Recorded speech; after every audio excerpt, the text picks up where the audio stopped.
Hi, this is Dr. Pike again for LDR350 Week 6, and this is from your Gamble and Gamble text, Leading with Communication. Chapter 11, Promoting Collaborative Problem Solving. So what do we mean when we use the term team? Every organization has something like task forces, project teams, committees, quality teams, or improvement teams. A team is defined as a group of behaviorally integrated, interdependent, but diverse people who come together for a reasonably sustained period of time to share information, collaborate, make decisions, and problem solve. Teams come together for different reasons. A leader may build a team by convincing those that they may not need or want to work together, that all will benefit if they do. A pressing situation or problem presents the impetus for forming a team. Organizations simply desire to build collaborative communities charged with focusing on their shared purposes. Team members need to agree on how to work together. A leader's role is to facilitate their operation by creating conditions and a sense of stability that allows a team to work together collaboratively and do great work, whatever the task. When we're talking about the term synergy is the idea that together a team can produce better results, better solutions than any one person can by working alone. All teams are groups, but not all groups are teams. Teams also contain individuals who have diverse skills. Thus, they are able to bring different resources to a problem or a task. Teams also have members with roles to play to the best of their ability and understand each other's roles. Team members must pool their abilities, knowledge, and insights to solve problems and make decisions that are better than any one person on a team. So, why do we use teams? When we're talking about the use of a team, we need to talk about the advantages. Now, a team makes it possible for people with different information and diverse perspectives to pool their resources, and this increases the likelihood they'll produce effective solutions. Working on a team increases an individual's motivation to find a solution and display more commitment to the solution once it is agreed to. It is easier for a team to filter out and identify errors before they become costly or do harm to the project that they're working on. Teams can speak freely regarding predicting difficulties, identifying weaknesses, assessing consequences, and exploring possibilities. Because a number of people came together to reach one conclusion, the team tends to be better received. And when we're talking about this, we're talking about if we have an individual that's guiding or directing the team can speak better peer-to-peer than they can peer-to-leader or leader to subordinate. And what this does is it allows everyone on that team to have a voice, a say in the outcome of what they're trying to achieve. Now, we talked about the advantages, so let's talk about the disadvantages. A team member can shirk his or her responsibilities or try to pass them off to others. This can prevent the team from achieving synergy unless others pick up the slack. A goal of an individual can conflict with the goal of a team and can sabotage the team's work. The more powerful or successful members of the team can dominate the discussion. The stubbornness and sense of entitlement for higher status can precipitate deadlock. Decisions made by the team after the discussion may prove riskier than the decisions of any one person. This is called risky shift. Now, people find it very rewarding to work on a team, but negative experiences such as these can prohibit people from wanting to participate continually. So, when should we use a team? Now in the book, it tells you to use a team when you can answer most of the following questions. Does a complex problem need to be resolved? Does the problem have many parts or facets?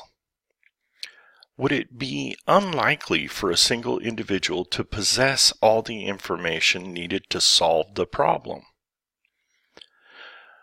Would the problem solving be more effective if the responsibility for the problem solving were divided up?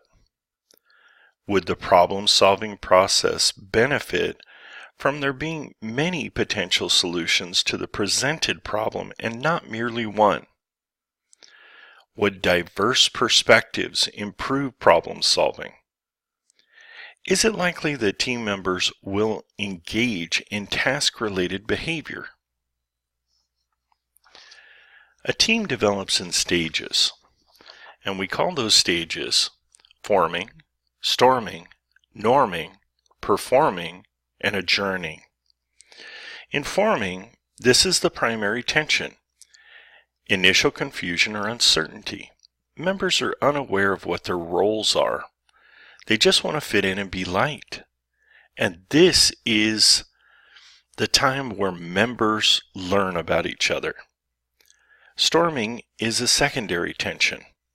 Members are figuring out how to work together. It is probable that a member will experience task and relational conflicts. Member focus is on expressing ideas and opinions and securing a place in the team's power structure.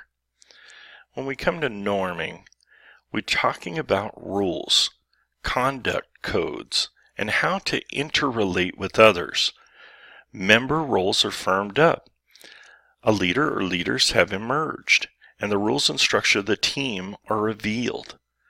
Behavioral norms are solidified, especially related to conflict management. The team has decided how to decide. The team has a sense of identity and established with the members are aware of their interdependence and more willing to cooperate. Functioning of a team has improved with the integration of rules. Performing. Member focus switches on task accomplishment. Members actively problem solve, combining their skills and knowledge, and developing those abilities to overcome obstacles and realize goals. When we're talking about adjourning, members review and reflect on their accomplishments and where they fell short. They determine how or whether the team should terminate or continue their work together.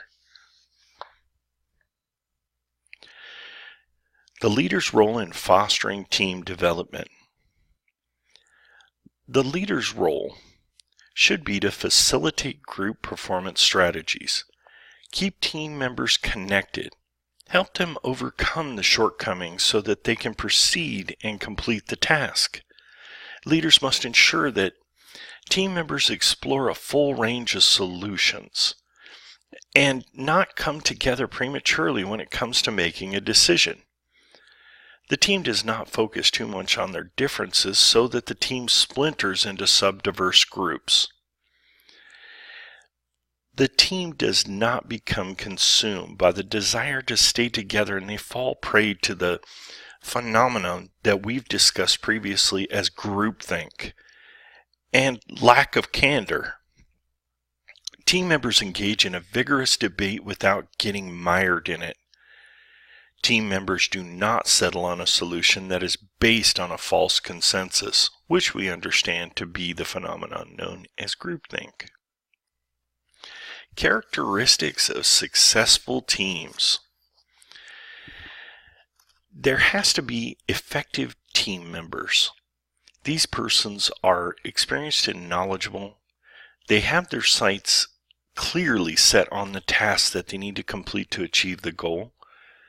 They assist other team members in resolving difficulties, promote an open exchange of ideas among team members, and are willing to assist others, as well as taking initiative and acting. These persons exhibit personal confidence and engage in interpersonal skills. Effective team relationships. Have members with strong interpersonal skills. These same people explain their positions clearly. The members listen to one another and provide constructive feedback effectively. There has to be rich diversity in the team. Members are motivated by a goal they consider to be worthwhile and important. Once you have the buy-in of your why I'm participating in this project, you better understand, especially when it comes to meeting your salary with that specific assignment. Effective team problem solving. Members have clear goals and understand their task. Members work in a healthy climate, encouraging open communication. Members employ systematic, results-driven strategies that facilitate goal attainment. John Dewey gave a reflective thinking framework to solve a problem. Teams should answer the following 6 questions while suspending any sort of judgment. What is the problem? What are the facts we know about the situation, including the importance, causes, and effects? What criteria must a solution meet? What are the possible solutions? What solution is best? How can we implement the solution? When we're speaking about brainstorming, we ask that members suspend judgment just temporarily. Encourage freewheeling, and you can call it mind mapping, you can call it spitballing, but it's easier to tame a wild idea than to invigorate an inert one. Members seek quantity of ideas by prohibiting self or team censorship from interfering. Each member seeks to build on, improve, or modify the ideas of others. The team records all ideas so they can access ideas generating during a brainstorming incident. When the session is complete, members assess ideas for usefulness and applicability. Alex Osborne stated the following acronym for use in brainstorming sessions: S for substitute, C for combine, A for adapt, M for modify, P put to another use, E eliminate, R rearrange or reverse. And together this acronym spells scamper. We want to prevent groupthink. Members must take all necessary steps to ensure that they do not place a unanimous agreement above all other considerations. Members work towards having the they work towards avoiding the Abilene paradox.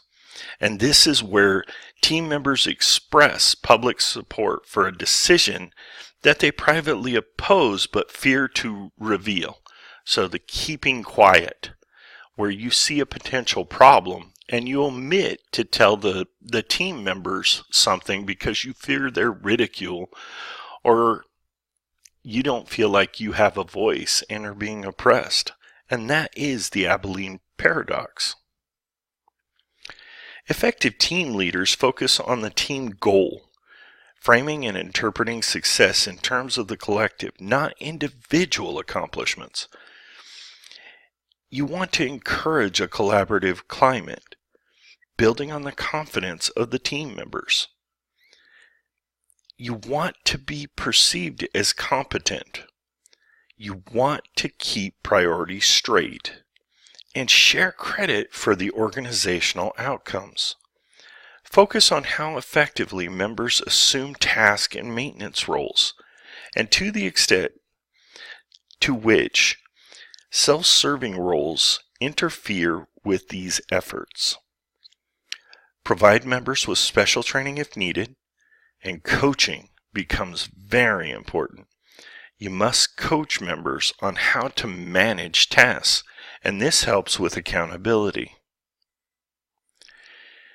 Effective organizational environments Put the supportive atmosphere first. The climate and culture must create a supportive atmosphere in which trust and cooperation thrives. Members of a team, they consider how their decisions are going to impact others, and if they're consistent with the values and principles of the organization. There has to be a safe space for mistakes to be made. And mistakes are not repeated behaviors that are costly. Mistakes are trying to reach out for that new goal and then falling just short. And it's important that I share with you, students, that either you win or you learn. And that has been my mantra all the way through the scholastic process. Either I win or I learn. I don't lose unless I give up. Collaborating has significant benefits.